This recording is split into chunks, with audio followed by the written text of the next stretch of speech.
மற்றொரு அண்மை செய்தியை பார்த்து கொண்டிருக்கிறோம்.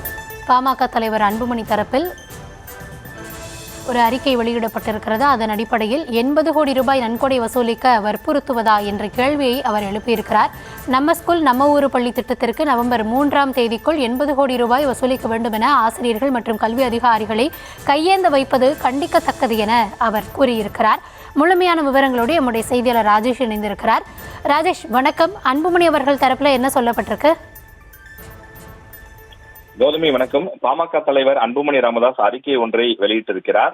அதில் தமிழ்நாட்டில் இருக்கக்கூடிய அரசு பள்ளிகளுக்கு ரூபாய் 80 கோடி நன்கொடை வசூலித்து தரும்படி கல்வித்துறை அதிகாரிகளை கட்டாயப்படுத்துவதா என்று அவர் குறிப்பிட்டிருக்கிறார்.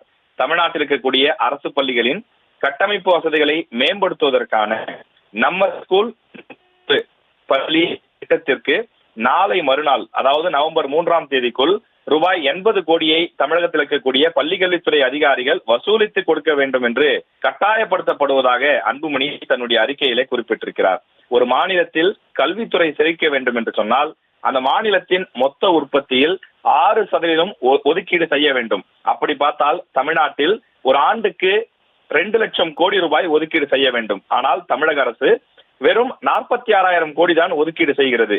எனவே கல்வித்துறைக்கு போதுமான நிதி இல்லாத காரணத்தால் இது போன்ற செயல்களில் பள்ளிக்கல்வித்துறை ஈடுபடுவதாக அவர் குறிப்பிட்டிருக்கிறார். எனவே இந்த விஷயத்தை பொறுத்தவரையிலே ஆசிரியர்கள் மற்றும் பள்ளிக்கல்வித்துறை அதிகாரிகளை கையேந்தி வைக்கக்கூடிய போக்கை தமிழக அரசு கைவிட வேண்டும் என அன்புமணி வலியுறுத்தி இருக்கின்றார். அரசு பள்ளிகளுக்கான நிதி ஒதுக்கீட்டை அதிகரிப்பதன் மூலமாக பள்ளிகளின் கட்டமைப்பை வலுப்படுத்த நடவடிக்கை எடுக்க வேண்டும் எனவும் அவர் கேட்டுக் கொண்டிருக்கிறார். மேலும் பள்ளிகளை தனியார் பள்ளிகளிடம் தத்து கொடுப்பதும் ஆசிரியர்கள் மற்றும் பள்ளிக்கல்வித்துறை அதிகாரிகளை நன்கொடைக்காக கையேந்த வைப்பதும் ஏற்றுக்கொள்ளத்தக்க நடவடிக்கை அல்ல.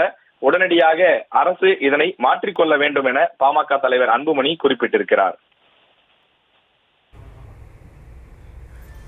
விவரங்களுக்கு நன்றி ராஜேஷ்.